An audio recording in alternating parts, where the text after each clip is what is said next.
Momento de una entrevista, vamos a conversar con Jorge González Izquierdo, él es economista. Vamos a abordar el tema del panorama económico tras la vacancia presidencial y la juramentación del nuevo gabinete de ministros. ¿Cómo está? Bienvenido a JN Noticias, muy buenos días. Muy buenos días, Paloma, muchas gracias por la invitación, un placer estar con ustedes. Bien, muchas gracias por acompañarnos. Nos gustaría primero analizar cuál es el impacto de la economía tras la vacancia del expresidente Martín Vizcarra. Bueno, el impacto inmediato no fue negativo, puesto que tres indicadores importantes se han comportado, digamos, establemente. Primero, el riesgo país, ¿no? Si esto hubiera sido tomado en forma adversa, el riesgo país hubiera disparado al cielo, como le pasa a Argentina, le pasa a Venezuela, ¿no? Segundo, el precio del dólar subió hace 2 días, pero ayer bajó, ¿no? Y hay que ver hoy día cómo se está comportando, pero no se ha disparado tampoco. Y la Bolsa de Valores de Lima, que había bajado fuertemente hace 2 días, ayer se recuperó y asumo que hoy día, aun cuando no se sabe todavía el resultado final de la Bolsa de Valores, debe estar también comportándose establemente, de tal forma que el efecto inmediato, fijándonos en esos tres indicadores, el efecto inmediato no ha sido un efecto negativo, devastador, digamos, sobre la economía. Pero acá lo que importa es no tanto el efecto inmediato, sino lo que importa es el efecto mediato. Todo lo que queda de este año y fundamentalmente el año 2021. Y ahí yo creo que sí hay que hacer algunas precisiones. Miren, yo creo que el gabinete del señor Flores Arauz debe tener, desde el punto de vista de la economía, su principal prioridad tiene que ser evitar un segundo rebrote de la pandemia del coronavirus. Tiene que ser poner de verdad bajo control a la pandemia del coronavirus, porque el rebrote de agosto nos hizo mucho daño a la economía nacional y a la gente. Ya no aguantaríamos un segundo rebrote. Entonces, desde el punto de vista de la economía, es fundamental evitar un segundo rebrote de la pandemia. Segundo, tengo que estimular el crecimiento del gasto agregado, de la demanda agregada, porque hoy día, con el tremendo desempleo que tenemos, la caída de ingresos de la gente, sobre todo los trabajadores, y la caída de la producción provocando estos dos efectos anteriores, se tiene que reactivar esto. Se tiene que hacer primero que la producción comience a crecer, a crecer, a crecer fuerte. ¿Por qué? Porque si la producción crece, ahí el empresario está pensando en contratar gente. Porque nadie va a contratar a alguien para tenerlo sentado. Yo contrato un trabajador para que produzca. Y solamente va a producir si yo, empresario, creo que voy a vender más. Y si yo pienso que voy a vender más, voy a querer producir más. Y si quiero producir más, ahí voy a contratar más trabajadores. Entonces todo viene de querer vender más. Entonces, para que yo venda más, en el otro lado del mostrador, tiene que haber capacidad de compra, pues. ¿No es cierto? Tiene que haber capacidad de compra para que yo pueda vender más. A eso se llama estimular la economía para que haya capacidad de compra. Y ahí fundamentalmente se juega un papel medular el nuevo ministro de Economía. Bien. Porque si el señor Arista va a querer continuar con lo que quiso hacer el señor Vizcarra, una política fiscal contractiva, de gasto fiscal contractiva el año 2021, eso no va a ayudar a millones de peruanos a mejorar su situación económica y social. Lo que se necesita es aumentar el gasto público, pero sobre todo en inversión. Inversión, no gasto corriente.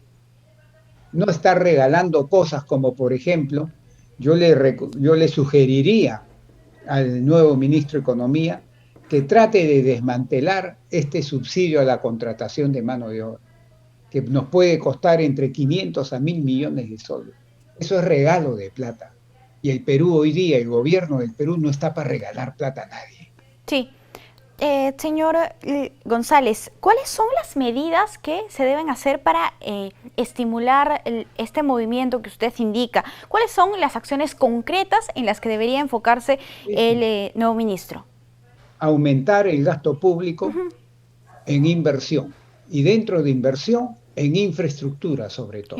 Y dentro de infraestructura en digitalización, en ayudar a modernizar a la economía peruana, porque nos estamos quedando atrás de lo que se llama la cuarta revolución industrial mundial, ¿no? Lo que la pandemia ha acelerado, ¿no? El teletrabajo, la digitalización de las empresas, el e-commerce, que es el vender por internet, y una serie de modernidades que la pandemia obligó a las empresas peruanas a hacerlo, a asimilarlo.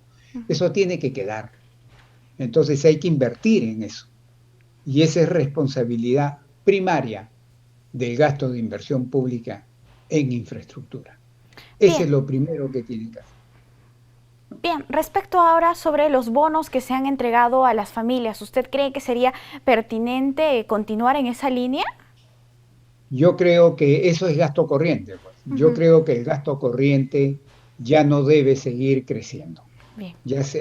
Este año 2020 se ha expandido mucho y con este subsidio a la contratación de mano de obra se va a expandir más todavía. Entonces yo creo que eso tiene que ser no cortado de raíz, pero su tasa de crecimiento ya no puede seguir siendo la que fue este año 2020. ¿Por qué? Porque si yo tengo 100 soles y de esos 100 soles comienzo a gastar en gasto corriente, en bonos, etcétera, lo que me queda para inversión cada vez es menor. Y lo que necesita el Perú es gasto en inversión, no en gasto corriente, en bonos, porque con un bono yo doy de comer a la gente hoy día. Asistencialismo. Pero se queda nada. En cambio, un gasto en inversión, por ejemplo, en infraestructura, doy de comer a la gente hoy día porque le pago su salario cuando está construyendo esa infraestructura, y esa infraestructura queda para el futuro. Entonces creo pan para hoy día y 2, 3 panes para mañana. Esa es la diferencia entre gasto de inversión y gasto corriente, por ejemplo, los bonos. Ahora, la gestión anterior hablaba sobre una reactivación económica en fases. ¿Este gobierno ahora tendrá que seguir esa línea, ese camino? No, fase lo llamaba porque no podía abrir de porrazo el 100% de la economía que con la cuarentena se había cerrado, pues, ¿no? ¿Por qué? Porque el coronavirus no estaba bajo control. Entonces, por ejemplo, no podía yo decir en 24 horas se abre toda la economía, le doy permiso a todas las empresas. No, porque el coronavirus no estaba bajo control. Entonces tenía que ir paso a paso, piano a piano, paso a paso. A eso le llamó las 4 fases.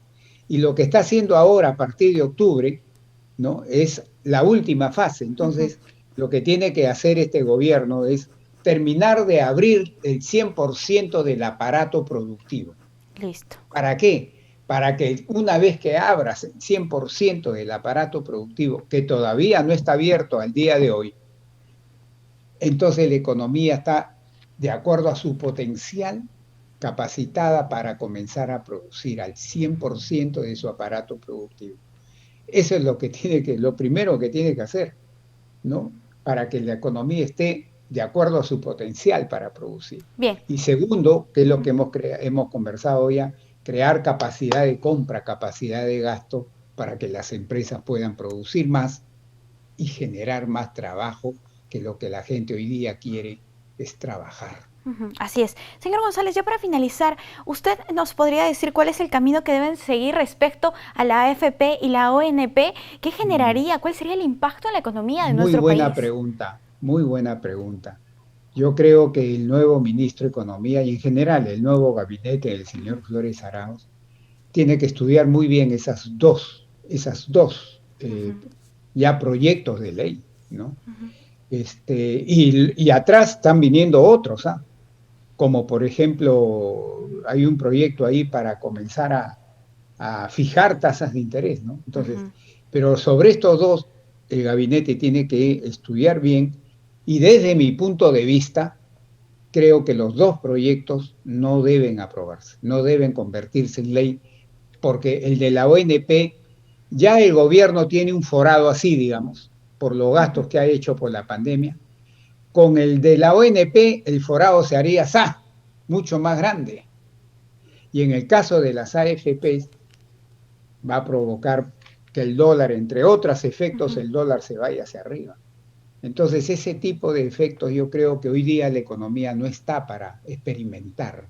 Se dice, hoy día no está la seda para tafetanes.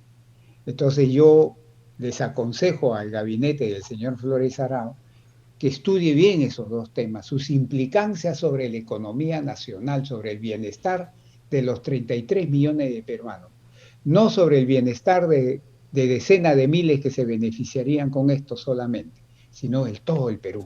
Bien, Y luego tomen su decisión sí. que crean Es conveniente, un ¿no? tema que se Pero tiene que tocar con pinzas. mi punto de vista lo acabo de fijar. Listo. Bien, muchísimas gracias, señor González, por acompañarnos aquí en JN Noticias. Ha sido un placer conversar con usted. No, gracias a ustedes. Que Dios nos bendiga a todos. Hasta una próxima Gracias. oportunidad. Amigos, vamos a hacer una brevísima pausa. Volvemos con más.